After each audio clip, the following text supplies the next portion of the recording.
Salut à tous! Comment augmenter son niveau de concentration de manière maximale sans dépenser trop d'efforts? Que vous soyez étudiant et que vous deviez par exemple réviser vos cours pour un examen ou que vous souhaitiez simplement avancer rapidement dans vos projets personnels, le fait de savoir se concentrer, c'est une compétence qui est vachement utile parce que ça permet d'aller rapidement à l'essentiel et puis de se libérer du temps pour faire d'autres activités qui comptent aussi. Mais apprendre à se couper du monde extérieur et à se concentrer vraiment sur l'activité pendant une longue période de temps, c'est une compétence qui s'apprend et qui n'est pas forcément facile initialement. Je vais vous partager les techniques que j'ai mises en place personnellement durant mes études de médecine, justement pour vraiment augmenter mon niveau de concentration et donc favoriser la rétention des informations. Pour ceux qui sont nouveaux sur cette chaîne, bienvenue, je m'appelle Benoît, je suis interne en neurologie et aspirant entrepreneur. Une des premières choses à déconstruire à mon sens quand on parle de concentration, c'est qu'on a toujours l'impression que ça doit venir de soi. Et la réalité, c'est que on peut essayer de se concentrer, par exemple, dans un environnement bruyant. Ça va fonctionner pendant quelques minutes, quelques dizaines de minutes, mais on va se fatiguer rapidement, on va perdre en énergie et aussi on va réduire notre capacité à retenir les informations. Donc à mon sens, c'est beaucoup plus pratique d'envisager le concept de concentration, non pas comme un effort interne qu'on doit fournir, mais plutôt comme une absence de distraction du monde extérieur. Et si on change de paradigme et on se dit que l'idée, ça va être de réduire surtout les distractions venant du monde extérieur, en fait, dites-vous que si vous avez plus de distractions, vous n'aurez aucune difficulté à vous mettre dans un état de concentration, voire de deep work, qui vous permettra d'avancer rapidement et de bien retenir ce que vous faites. Donc personnellement, moi, pendant mes études de médecine, j'ai accordé une importance toute particulière à mon environnement de travail. C'est des choses bêtes, mais par exemple, avoir un bureau rangé, éviter d'avoir trop de choses dans son champ de vision ou d'avoir quelque chose en mouvement ou même, pourquoi pas, des couleurs un peu vives. Tout ça, ça permet de se mettre dans un environnement plus calme, plus apaisé et ça envoie des signaux positifs à notre esprit finalement pour qu'il se calme. Et pour la petite histoire, là où je me sentais vraiment le mieux, c'était dans un internat à Lyon, où finalement j'étais dans une chambre où mon bureau était en bois et j'avais vu sur une fenêtre et devant la fenêtre un grand arbre. Et en fait, j'avais juste l'impression de travailler en communion un petit peu avec la nature et ça m'apaisait énormément. Et donc, je pouvais facilement me concentrer durant des heures entières. Donc, si vous avez du mal à vous concentrer au quotidien, regardez un petit peu votre environnement et ajustez quelques détails juste de manière à vous y sentir bien. Donc, avoir un environnement calme, c'est bien, mais ça ne suffira pas si vous avez constamment des distractions. Et bien entendu, vous me voyez venir, la plus grosse distraction qu'on ait de nos jours, c'est nos téléphones portables. Alors dites-vous que ne serait-ce que consulter une notification pendant que vous faites une activité, ça va déconcentrer votre cerveau, le temps de switcher sur la notification, prendre le temps d'y réfléchir, est-ce que je réponds, est-ce que je réponds pas, et ensuite revenir à votre activité initiale. Donc c'est vraiment une dépense d'énergie qui n'est pas négligeable, notamment quand on l'additionne plusieurs fois par heure.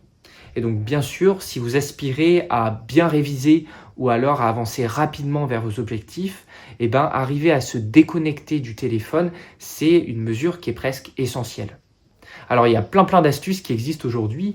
Vous pouvez mettre votre téléphone en noir et blanc, vous pouvez utiliser le temps d'écran qui est incorporé nativement maintenant sur iPhone mais aussi sur Samsung il me semble, donc ce qui permet de limiter la durée d'utilisation par application, voire du téléphone. Et bien sûr, en priorité, essayez de supprimer au maximum les notifications. Et bien sûr, si vous le pouvez, l'idéal, c'est carrément d'éteindre son téléphone. Comme ça donne un signal à votre cerveau que vous ne pouvez pas l'utiliser, que cette distraction est close. Et si vous ne vous sentez pas de l'éteindre durant votre session de travail, au moins écartez-le de votre champ de vision. Ne serait-ce que ne plus le voir, ça permet de diminuer la tentation justement d'aller checker s'il y a une notification ou s'il y a quelque chose de nouveau. Donc maintenant que vous avez réussi à créer un environnement calme et apaisant et que vous avez réussi à vous couper de votre téléphone, la dernière étape pour atteindre sans effort un niveau de concentration qui soit optimal, c'est d'instaurer des routines.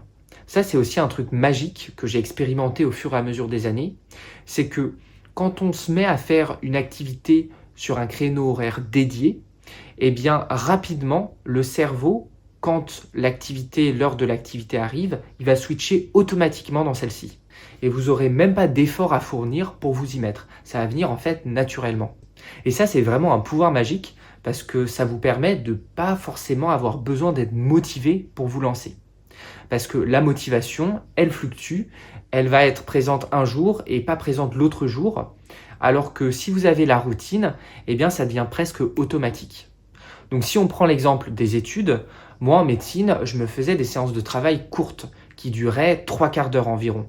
Et au bout de 3/4 d'heure, en fait, je me faisais une pause de quelques minutes où j'allais pas regarder le téléphone, mais juste je me laissais un peu rêver ou j'écoutais une musique.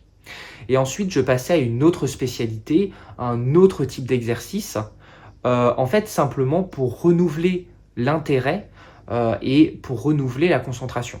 Et souvent, je travaillais sur les mêmes activités ou les mêmes matières à peu près aux mêmes horaires. Donc ça veut dire que tous les jours, je savais qu'à ce moment-là, j'allais me mettre à cette activité et ça devenait naturel. Et encore aujourd'hui, quand je construis mon projet entrepreneurial, donc j'en fais un petit peu tous les jours, et ben c'est toujours à peu près aux mêmes horaires, en l'occurrence après manger. Et du coup, en fait, je switch naturellement dans l'activité et j'ai pas besoin de me forcer pour m'y mettre. Donc les routines, croyez-moi, ça fonctionne bien si elles sont bien dosées et ça permet vraiment d'entretenir sa concentration sur le long terme. Donc le message, c'est que si vous cherchez à maximiser votre niveau de concentration en y mettant le moins d'efforts, eh ben en fait, il faut juste faire les feignants. Cherchez pas à mettre plus d'efforts pour vous concentrer sur le moment, cherchez plutôt à comment réduire au maximum les distractions qui pourraient venir du monde extérieur. Et ça passe par notre environnement, notre téléphone et le fait de mettre en place des petites routines. Donc si vous mettez en place ces petites actions qui peuvent sembler anodines, eh ben, vous verrez que vous n'aurez aucune difficulté à vous retrouver facilement et régulièrement dans un état de concentration extrême, ce que certains appellent le deep work aujourd'hui, qui à mon sens finalement n'est qu'un état de calme, un état basal qui naît quand le reste de votre environnement le permet. Si c'est des sujets qui vous intéressent, n'hésitez pas à me suivre et dans tous les cas, nous on se voit pour une prochaine vidéo. Salut!